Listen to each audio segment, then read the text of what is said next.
All right, so today we're going to work on a bump bar or an E-pad. This particular one is from a company called Micro Plus. They're based out of North Carolina. Ron Miller, great guy. It belongs to this. This is an actual KVM. Just a computer part. This is what we're going to work on, just the bump bar. We're going to replace the front button pad and I guess the button membrane. Looks fairly easy. I've never done one, so bear with me. We're just going to open it up and look inside here real quick. And yeah, we're just going to unplug this, peel the stuff off, and I don't know, I guess plug it back in. Like I said, I've never done one, so let's see what we can do to get it working. Let's remove the top. All right, so we got most of it off. We got this part off. Obviously, we got to clean up all the tape around there. We got this piece off. This piece was, pretty sticky. There's a little residue of tape there that we need to remove. I got some alcohol. We'll just kind of get that all off. These things are here. It looks like it's actually etched onto the piece of metal, so don't try to scrape those off. They don't feel like they're stuck on there anyway, so try to be careful with that. Not that I tried scratching it or anything like that. I just, felt it and I was like, that's not a sticker. That's a part of the actual metal. So anyways, we're going to continue to take this off. We're going to go ahead and unplug it. I don't think you have to worry about plugging it in the wrong way because it only goes in one way. So, with the button, you're not going to put it in that way because that part's on there. So it's going to go this way. And then when it's flipped over, it just plugs right in. Bloop, just like that. Can't go that way because the button won't work.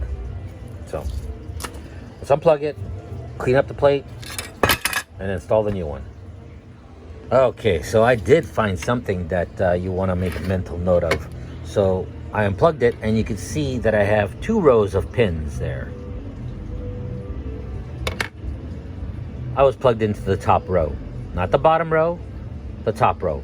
I don't know what the bottom row is for, but the top row is what we're going to plug our connector back into. Just the top row,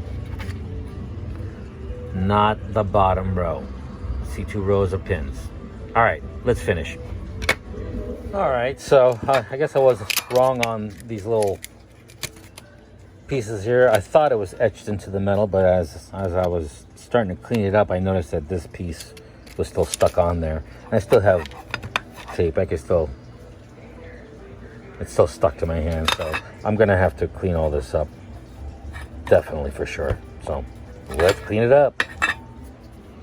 All right, we got this bad boy nice and clean. I cleaned it on the inside as well. This is for food and beverage, so it was kind of disgusting. Filled with a lot of grease and grossness, but it's nice and clean. So now that we have a nice clean, I did use some alcohol. I just put the alcohol on there and let it soak there for a little bit, removed it, or added it a little bit more. I did it a couple times, just let it soak, and then finally I just kind of wiped everything off. The residue was still there, but I just took my finger and just sort of rubbed it, and it came off real easy. So just let it soak a little bit with the alcohol on there, or acetone, or if you have a different method, let me know.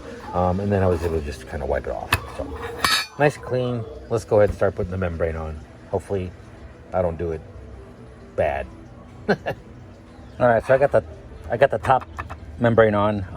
I can still see the outline of the old pad, so that's what I'd used. I used that as my guide to put this on. But you could line it up here, just center it as best as possible and line it up and get it straight and stuff like that. But yeah, if you still have the outline, go ahead and use that.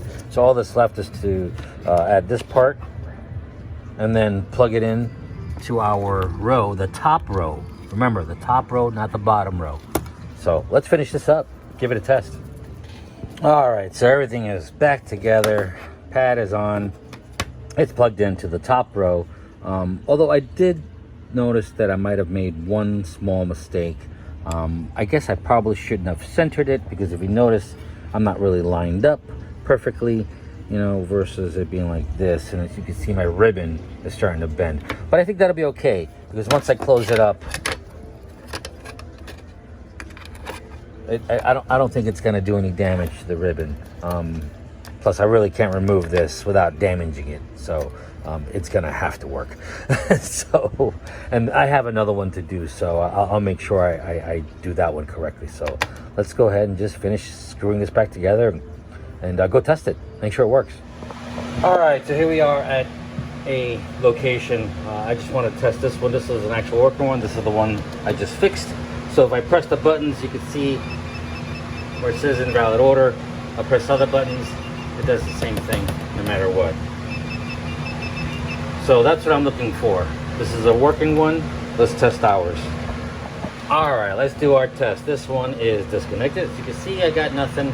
And this one is connected, and I get noise.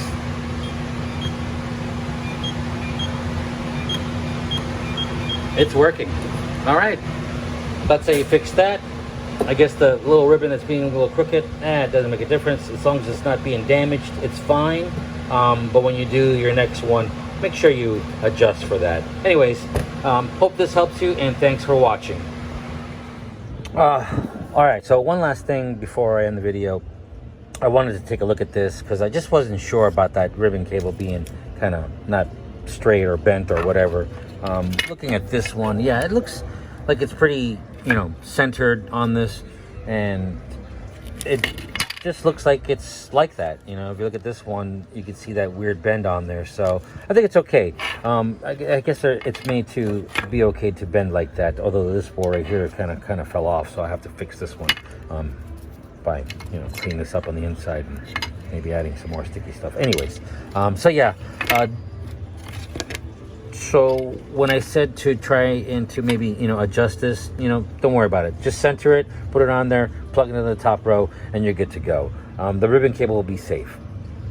Don't worry about it bending a little bit. It'll be okay. Anyways, thanks for watching.